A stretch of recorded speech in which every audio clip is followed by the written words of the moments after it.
Soltou para aqui, tem medo. É gol! Salve, salve, meus amigos. Deixe o like neste vídeo, porque neste canal a gente mata a cobra e mostra o pau. A gente prometeu para você uma análise sobre o jogo entre Atlético Paranaense e Palmeiras, né? São os próximos dois adversários do Flamengo, um pela Copa do Brasil, o outro pelo Campeonato Brasileiro. Sobre o Palmeiras, eu confesso a você, não tem muito o que falar, porque o time jogou praticamente com uma equipe reserva, né? Poupando.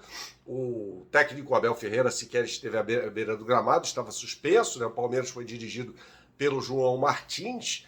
Então, assim, o que a gente pode falar sobre esse time do Palmeiras é muito pouco. Foi o Palmeiras até que jogou numa formação diferente, com 3 zagueiros, a gente vai chegar lá, porque eu acho que o mais importante desse momento é analisar o Atlético Paranaense. Começando, tem uma notícia que eu não sei se é muito boa, muito ruim, para o torcedor do Flamengo, que é a lesão do Canóbio, né? Por que é boa? Porque é um jogador que é titular, né? O Canóbio, que foi contratado, o Atlético Paranaense fez o que eu considero à época uma boa contratação, né? Ele jogava naquele Peñarol de 2021, que chegou à semifinal da Copa Sul-Americana, né?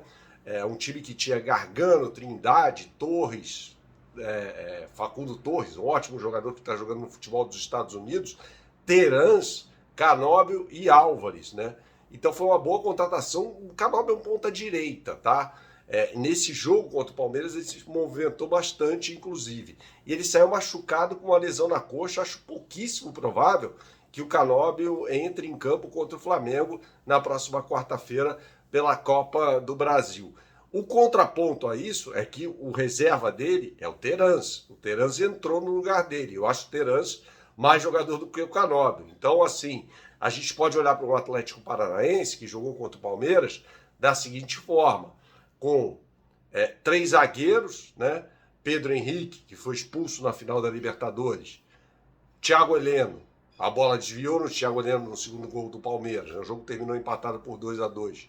E Zé Ivaldo, 3 zagueiros. Zé Ivaldo teve uma partida desastrosa, aliás, cometeu um pênalti no Hendrick. Zé Ivaldo, que até fez um bom campeonato da Série B pelo Cruzeiro, né? E acabou retornando ao time do Atlético Paranaense, tá?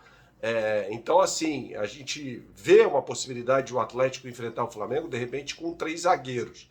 O lateral direito titular foi o Kelvin, depois foi substituído pelo Madison. O Kelvin não vive um bom momento. Muita gente até queria o Kelvin jogando pelo Flamengo. O Kelvin não vive um grande momento. Entrou o Madison e deu assistência para o gol do Vitor Roque, o segundo gol do Atlético Paranaense. Independentemente do lateral que jogar, a gente pode imaginar um Atlético nesse esquema com 3 zagueiros, do Wesley Carvalho, que é o interino e vai ser o técnico que vai comandar o Atlético contra o Flamengo, né? Uma vez que o Filipão saiu para ir para o Atlético Mineiro.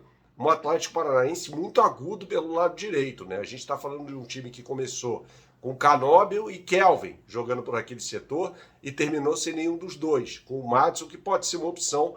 Acho que o Madison, se eu já tivesse que apostar todo o meu dinheiro, que é pouco, mas eu apostaria que o Madison jogaria como um ala pelo lado direito nesse esquema com 3 zagueiros. E aí, 2 jogadores centralizados, ele jogou com o Eric e o Hugo Moura, né? O Fernandinho está machucado, não deve jogar contra o Flamengo.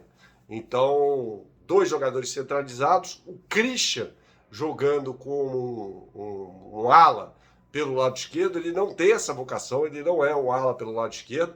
O Atlético Paranaense, que nos últimos tempos andou revelando bons laterais, né? Teve, pela ordem, Renan Lodge, que foi vendido para o futebol europeu, voltou ao Atlético de Madrid, foi emprestado ao Nottingham Forest. O Abner, que foi jogar no Real Betis. E o Pedrinho, que não foi revelado pelo Atlético Paranaense, veio do Vitória, mas acabou sendo demitido do clube por causa de envolvimento no escândalo da máfia das apostas. E aí, sem lateral esquerdo, o time joga com o Christian, que não é um lateral, pelo lado esquerdo. 2 jogadores à frente deste meio de campo, né? Começou com o Canóbio e o Vitor Bueno. Vitor Bueno fez o gol de pênalti, né? O Atlético perdia por 2-0 para o Palmeiras, tá?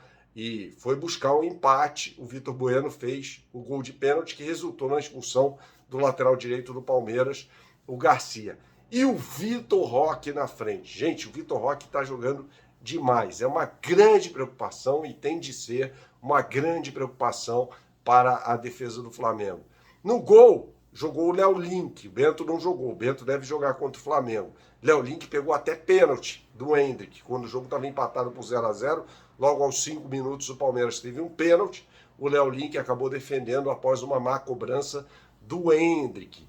Tá? Então, assim, esse é o raio-x desse time do Atlético Paranaense. No jogo, o Palmeiras abriu o marcador ainda no primeiro tempo, o gol do Hendrick, né, que acabou se recuperando do pênalti perdido após uma assistência do Breno Lopes, também reserva, né, jogando.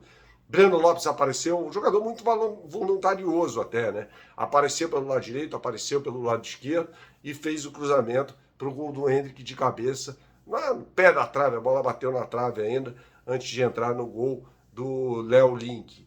E o Palmeiras continuou atacando o Atlético Paranaense. O Atlético Paranaense teve um primeiro tempo muito ruim. Eu uso dizer que se jogar da forma como jogou contra o Palmeiras nesse primeiro tempo, vai tomar gol no primeiro tempo do Flamengo, né? Porque um time que fez um jogo péssimo no primeiro tempo e não fazia um bom jogo na segunda etapa também. O Palmeiras fez 2-0, o gol do Gabriel Menino, que acabou entrando no segundo tempo. Ele recebe uma assistência do Breno Lopes, acaba chutando, a bola desvia no Thiago Heleno e acaba entrando na meta guarnecida pelo Léo Link, e aí depois o jogo muda no pênalti, que culminou com a expulsão do Garcia. O Palmeiras passou a jogar com 1 a menos, o gol de pênalti foi aos 20 minutos do segundo tempo, pênalti muito bem batido pelo Vitor Bueno, e depois na sequência o Madison de cabeça, após receber um lançamento de cabeça, centralizou a bola para o Vitor Roque na cara do Everton não desperdiçar. Ele não desperdiça esse tipo de oportunidade, tá? Mas foi o Atlético Paranaense que, quando o jogo esteve 11 contra 11, veja, a gente está falando de um Palmeiras que jogou com um time reserva praticamente, se postou muito mal. Então eu acho assim, não é um Atlético Paranaense que está jogando muito bem, não. A questão é bom, é excelente fazer o resultado no Maracanã, para não correr esse risco, né, de ter de jogar por um resultado na Arena da Baixada. Porque, meus amigos, é muito difícil jogar no Caldeirão atleticano. Saudações, até a próxima e tchau, tchau.